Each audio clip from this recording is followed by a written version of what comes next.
Introducing PCS103 Pop-Up Kitchen Power from Mockett. Water and tamper resistant for use in kitchen countertops and wet areas. To install, first measure and mark your position for drilling. Drill a pilot hole through your center point to guide your 3 7/16 inch bit for drilling through your surface.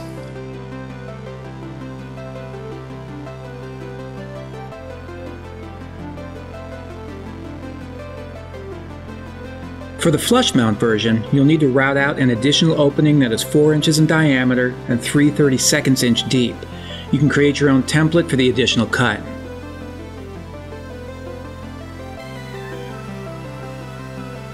Insert from the top and tighten the locking ring from underneath. Have a licensed electrician install the conduit and enjoy convenient pop-up power on your countertop.